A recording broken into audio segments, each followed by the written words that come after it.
I stand here today. It's interesting, my voice always sounds good over a microphone. I stand here today in representation of a lot of the cast who couldn't make it due to prior work commitments.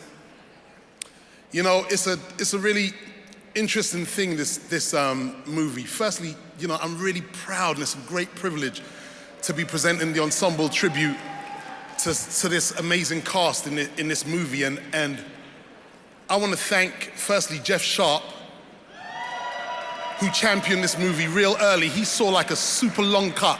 The cut Jeff Sharp saw this movie must have been like, look at me on the screen. Oh my God, I'm a G.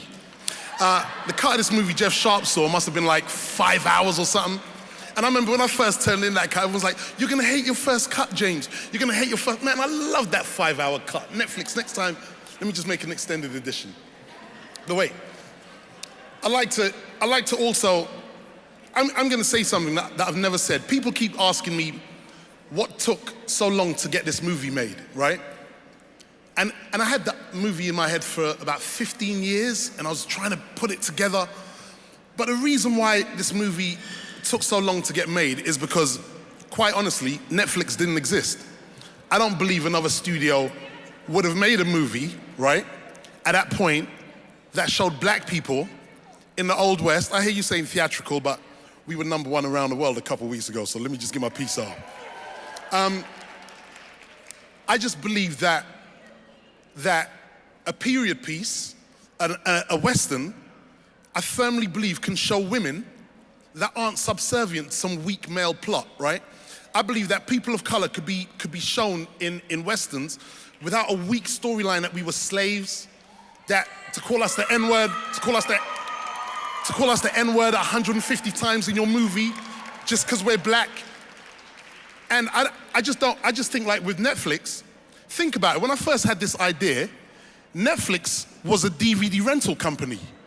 How crazy is that? They used to send DVDs to my house to rent them, and I never gave one of those DVDs back.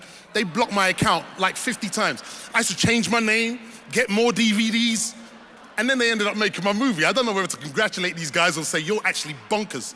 But in that, I'd like to thank Netflix. I'd like to thank Ted Sarandos, Scott Stuber, and Tendo Nagenda, the Black God, for just believing in me and believing in that crazy idea that black people did actually exist in the Old West. And I'd just like to say this, look, I'm from a hood in London called Mozart Estate, right? It's a proper, like, it was a bad boy hood when I was growing up. And to get out of there, you needed enough confidence.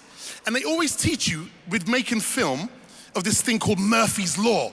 Whatever can go wrong will go wrong, and be prepared for anything. But I believe that Murphy's Law should now be called COVID's Law, because Murphy caught COVID-19 and died.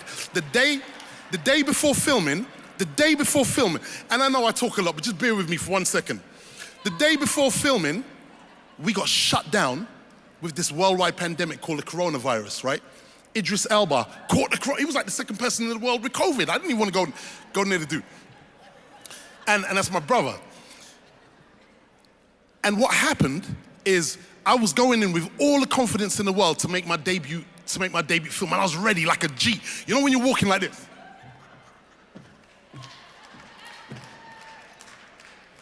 And then I was told, okay, Jeymes, you can make this movie, but you have to wear a face mask and goggles and a face shield, and you can't stand closer than 6 feet to any of your cast. What kind of bonkers, lunatic tish is this?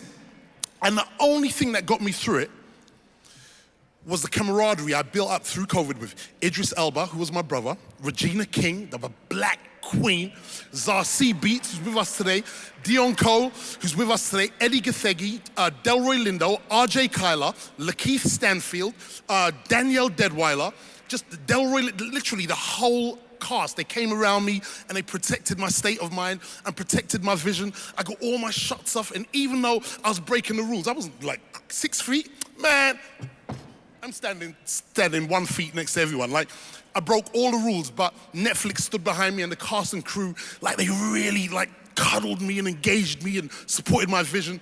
And I just like to thank them so much. I'm so honored that I'm here today.